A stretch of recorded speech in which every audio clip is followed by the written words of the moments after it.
Hello and welcome to another streamed live write where I'm working on my new book, Before You Hire a Ghost. And today we're going to be working on chapter 1, which I am super excited for.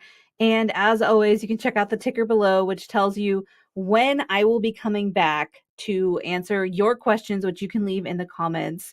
But until then, I am going to be focused solely on writing. I will talk to myself and my editor, who is not listening, but will see my writing as I normally do. This is part of my process, and today I'm going to be writing chapter 1, which I'm going to break down for you as I go. I have my handy dandy outline right next to me, but putting it on screen would make it very difficult for you to see what I'm doing. So we're going to be writing chapter 1, which I have titled Better Think Twice after rewriting it about 50 million times. So let's go ahead and dive into this live write. I will be answering questions that you leave in the comments from 12:20 EST to 12:30 EST. Let's get started writing. You only have about this many words to capture the attention of your reader and prove to them that this book is worth the investment of their only, I spelled investment wrong, non-renewable resource, time. And I have non-renewable added as a word in my dictionary because I use it so often. Does that make you think twice about everything you think you know when it comes to the business nonfiction writing world? Good. That was the point. And it gets even worse. I love this. I love saying this. I love teaching this. The truth is that you only have about that many words, the first sentence, to capture and keep the attention of the reader.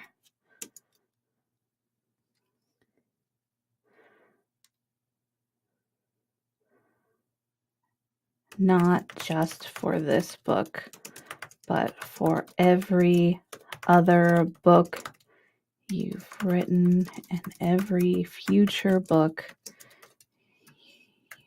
you'll write. I said it got way worse. I'm not going to repeat that. I'm actually going to boop. Oh no, that's not what I wanted. There we go. Don't ever use the tab key. It will drive your editor nuts. No thanks. My husband is asking me if I want pizza for lunch. And the answer, so that my stomach doesn't die, is no. All right.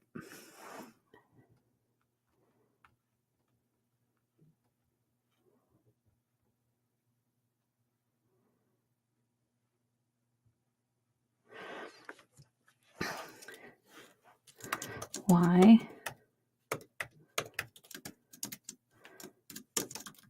Because readers are inundated. I don't know how to spell this. Inundated.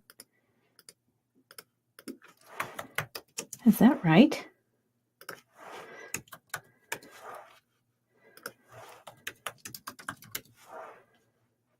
Oh, I got it right. That's like, I'll take it. Inundated with so much information every minute of every day that they judge all of your collective writing work by the first sentence of the first book of yours that they pick up.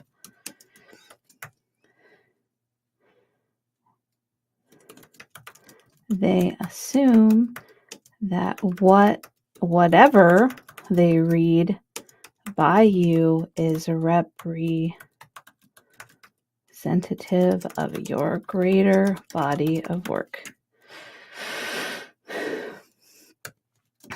This is why you only get one sentence. This is why that sentence needs to be amazing.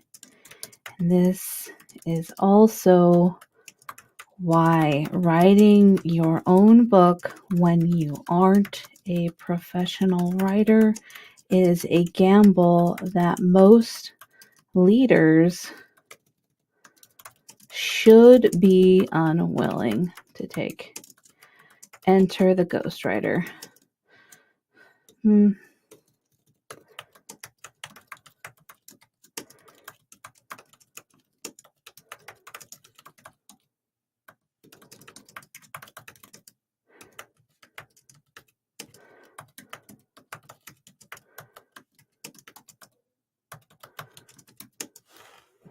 And I don't want to start a faulty parallelism here, so I'm like, okay, let me go in the same structure in this list.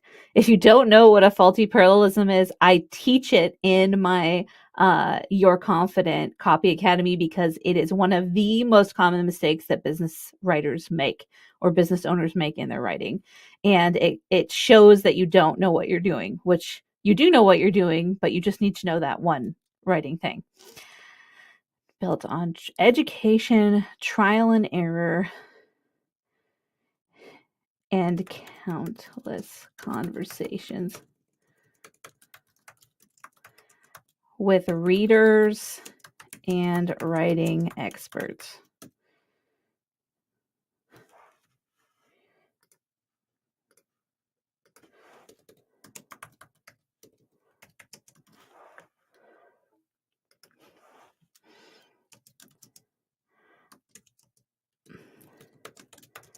My whole writing career is based on the premise that I am unwilling for you to blow this chance with even one reader. What do I mean? What do I mean is a great transition question, by the way. That's why you get one sentence.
By the way, you can always end a sentence with a preposition. That's just the truth. It's not a rule that you can't end a sentence with a preposition. That is a prescriptivist ideal, and there are two different camps of people in the writing world, descriptivists and prescriptivists. For me, I'm right in the middle. I do think that we need some rules to help us with clarity, consistency, and correctness so that we avoid confusion, which confused people never purchase, confused people never act. But all of these things are in the name of good communication, effective communication. So if you're like, Kristen, I heard this rule. Listen, I am not of the opinion that we should follow rules that people feel strongly about. I am of the opinion that we should follow rules that benefit our readers. My entire job, even as a ghostwriter, is to be an advocate, which for the reader, which I'm going to write about in this chapter, by the way.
I'm going to go back, actually.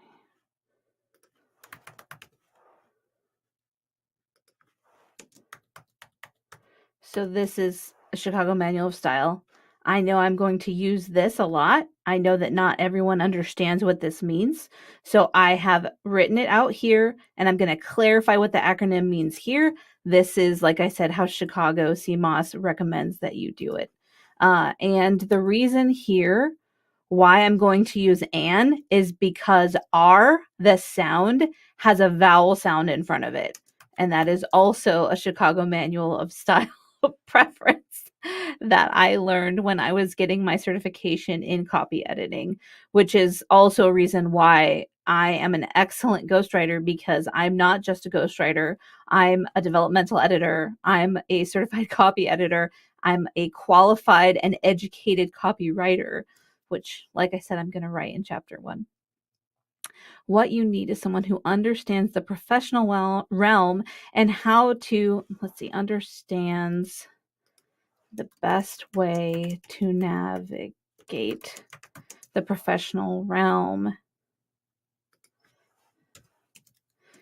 This person must know how to actually get an ROI on the investment you make when it comes to creating a book. In most firms and in book services providers don't care that they are not skilled in these areas.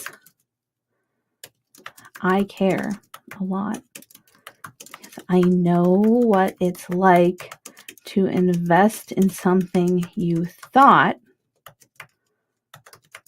would solve a lot of your problems, only to find out that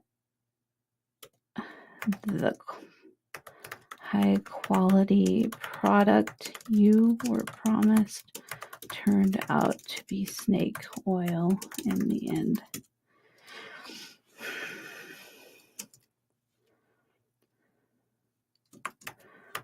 Why do I care?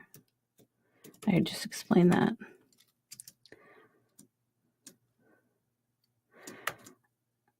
It is my singular goal in this book to help you understand if hiring a ghostwriter is the best option for you and how you can create an ROI that suits your ambitions and desires by using what I call the offer first method to make your book into a strategic business tool.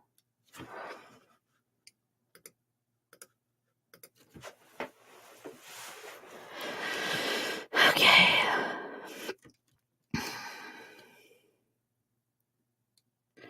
So I might not leave this in, but I'm just going to use it as a way to frame things for myself. And I might come up with something that's a little bit more original than how it all started. But so I'm going to do how it started, how's it going? Like, this is for me, this is my proof of concept where I'm going to lay out why I am the one who is qualified to be their ghostwriter, why I'm the one they should trust before they even start reading more and more about this book, which I've already given them promises. I've already said, hey, if you're getting money stolen from you in these ways, I want to make that stop today. I want to make that stop right now. And I'm going to also add a personal story because I'm not just going to use any personal story. I'm going to use a strategic story to help them understand that I know how they feel and that I have a solution that is different than all of the solutions that they've been presented, which maybe your solution is not different, but you explaining that solution and providing that solution is unique because you are unique. In this case, I am doing what we would call an industry disruption, which makes sense because I'm a contrarian. So I'm going to be calling out and throwing rocks and making promises that there's a better way. And before I do all that, I need to put it in the context of who I am and how I work and why they need to trust me on this journey. Because otherwise, why should they read this book? They don't know me. I have no relationship with them. A lot of times when people come into your book, they're a cold audience. And so you have to warm them up and you want them by the end of the book to be hot. You want their temperature to go from cold to warm to hot. And if I'm being honest, there are very few people who understand how to implement sales psychology in a book in a way that doesn't just make it sound like an obnoxious and long sales letter. So that's one of the goals. And that's one of the things that I'm trying to bring into the industry is for people to understand we can layer these things in a strategic way that gets them the result they want while helping the people that they most want to help. I'm not passionate about this at all, by the way. Okay, so how it all started. I actually I was thinking about this. I had, so I'm doing like flow and go days where I'm like in the flow and then I go away from my job and I really relax and think about the things that I'm working on. And so I was reading All the Light You Cannot See, which is so good. By the way, I'm about 55 pages in, and I kept thinking about this book and I thought of the story that I wanted to use. And so I wrote it. I voice to texted in my notes on my phone. That's a tool that I use quite often. So now I'm going to take some of those notes and write them into this chapter here. And I will be answering questions in about 18 minutes if you want to leave them in the chat. So here we go.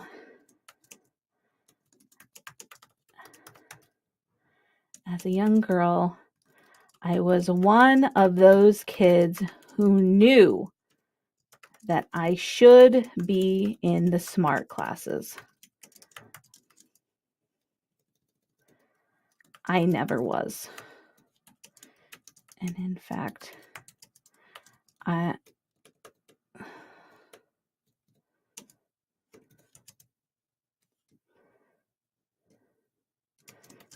wanted to be in the advanced classes. As a first grader, I was reading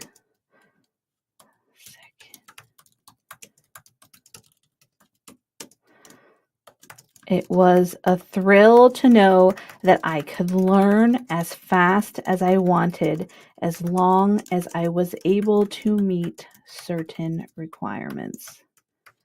Even back then, I was extremely into strategy. But when I got to middle school, I realized that there was a problem. No matter how much I wanted to be in those advanced science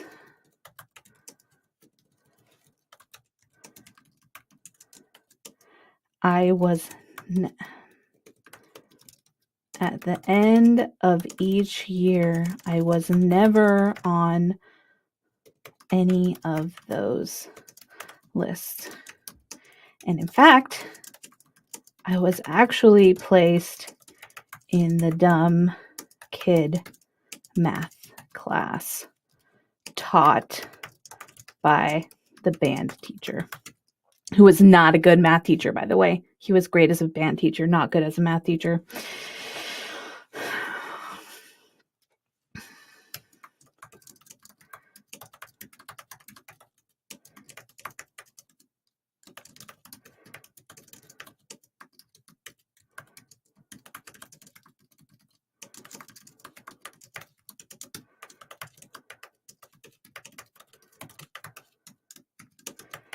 But no one seemed to want to help me build my math understanding up to the level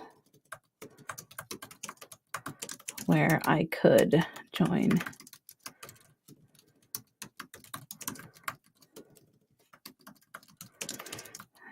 In response, I applied to a prestigious math and science magnet high school and was honestly shocked when I got in.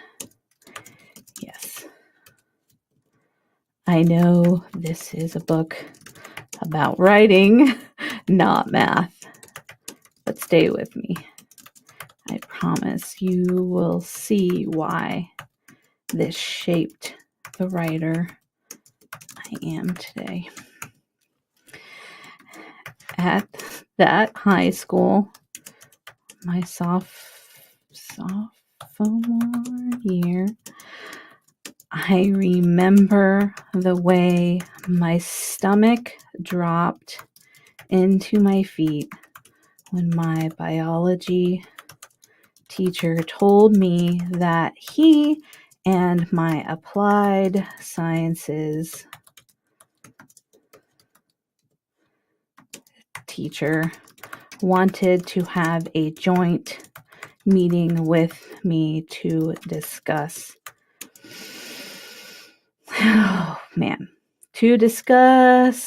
my performance. As a shy 15-year-old.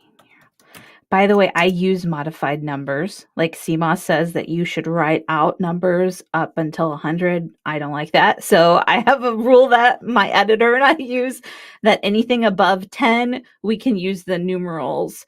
It's also part of sales psychology. When you see numbers, you're more likely to keep reading, and it stimulates a marketing type of moment in your brain. So as a shy 15-year-old girl,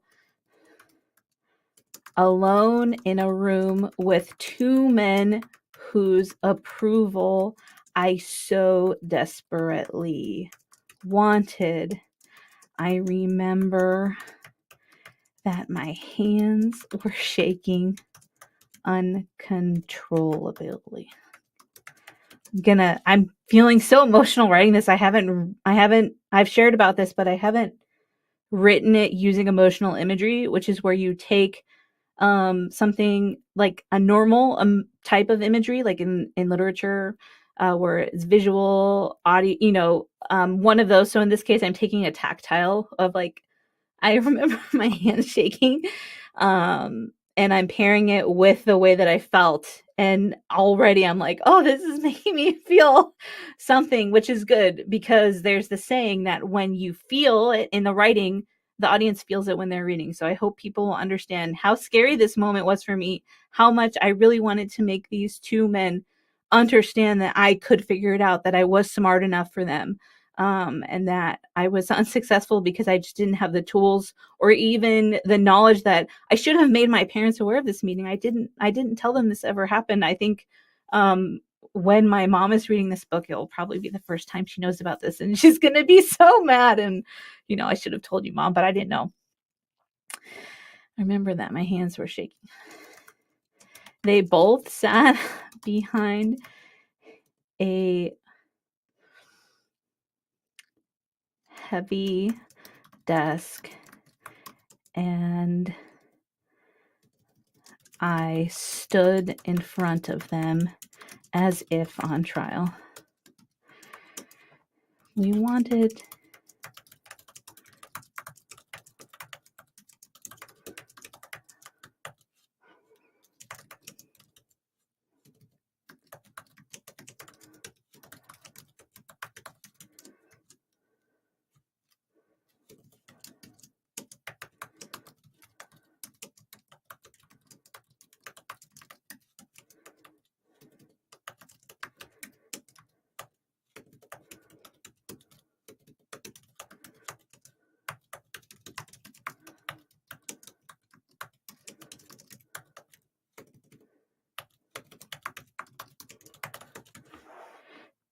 So this tag is, I spelled unconsciously so wrong.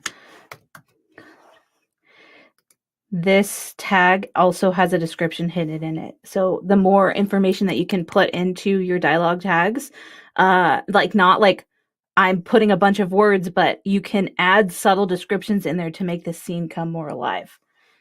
All right, 10 more minutes.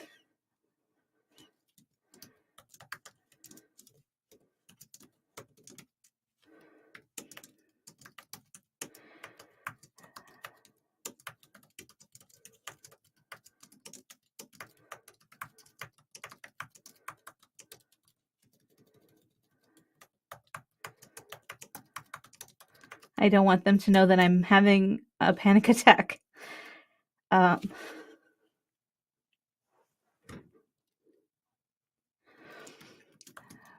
We've both noticed that you aren't keeping up with the work and that your math is usually wrong.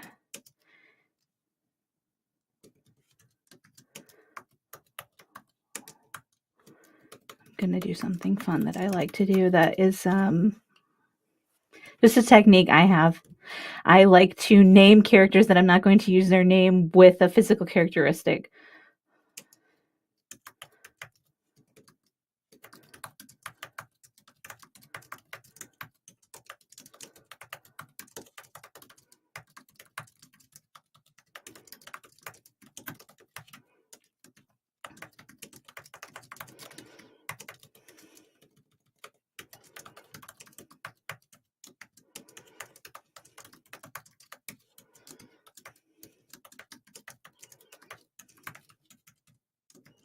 I didn't realize how uncomfortable my other teacher was with this setup until much later. He was a very kind and small Asian man who really loved biology.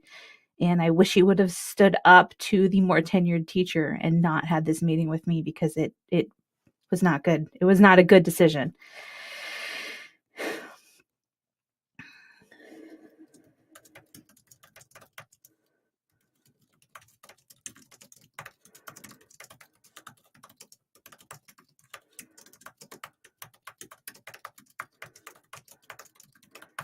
My math teacher was awful, by the way, also.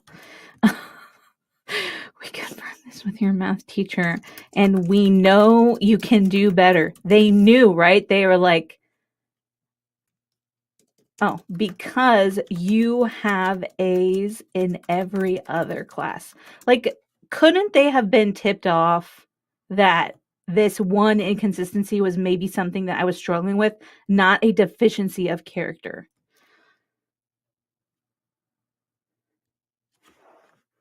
I don't know. I've got to fix this.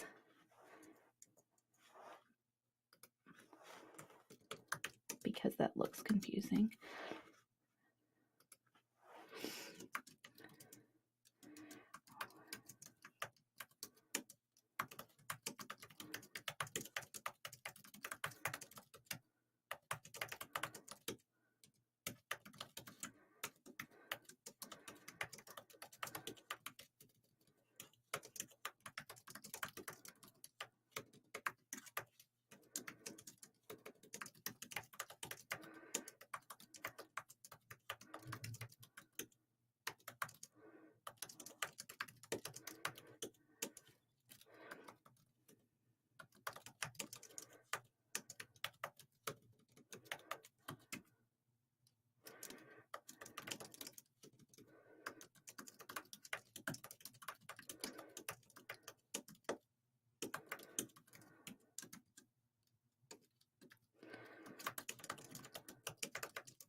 Also, keep in mind there's such a huge power like imbalance in this situation for me.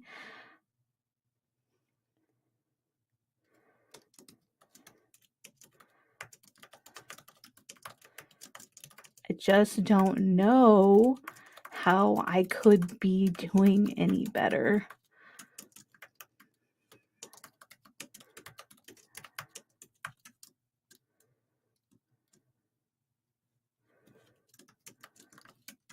Sometimes I said is the best tag also, by the way. Just simple goodness.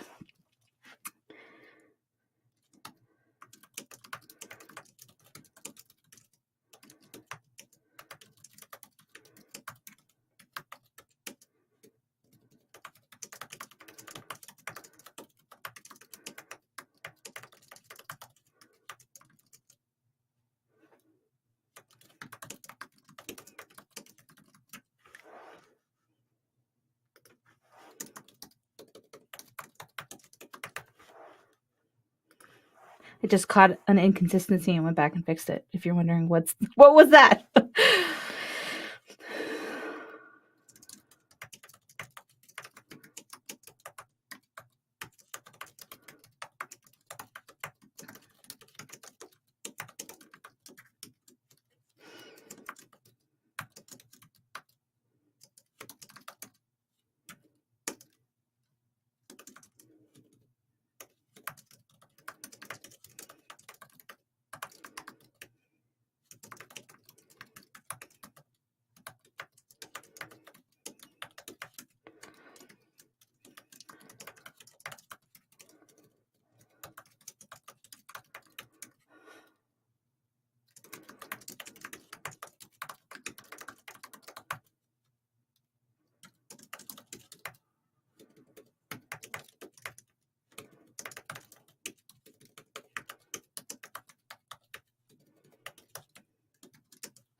No one ever.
I might need to go back and talk about how I used to stalk my parents with a pile of books until I could read when I turned 4.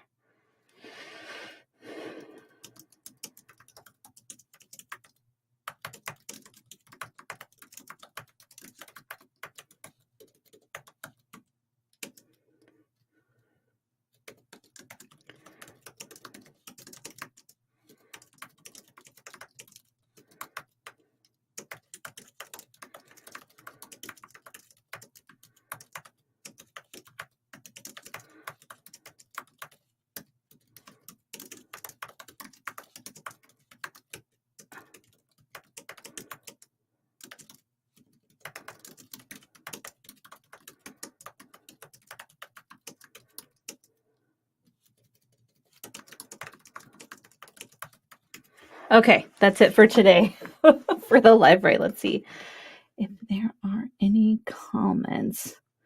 All right. So we've got 2 here. One from my friend Noreen, who's also a writer. She said, I just wanted to stop in and say hi, and you go, girl. I think this is a great idea to show how actual creative work can be created live. Thank you so much, Noreen. And then, my friend Manelos from Greece, he said, very relatable, especially with the math teacher. I was lucky with the biology teacher and I actually love biology. I liked math, but the teachers made me feel bad. I think that's such a collective experience. And for a lot of us, especially in the professional world, we have had those moments of people not bothering to be curious about us and making assumptions, and that has really damaged the people that we were then. And now we can look back in retrospect and say, I'm going to be kind to that person. The workarounds that we figured out in those periods have turned us into who we are today, and that's something amazing. All right. Well, thank you for tuning in. Thank you for watching this and for bearing my tears, the tears of a writer, which is there's a whiskey named Writer's Tears, but there's no possessive apostrophe. So I can't purchase it because even though it would be fun, it's grammatically incorrect. So if you are one of the people who owns that brand or you want to write a letter to someone about why grammar matters, yeah, it's you need to change the name of that so that writers actually want to buy your product. So it's all about knowing your audience. But I hope that you have an amazing day. You are amazing. I believe in you and your business story matters. Talk soon.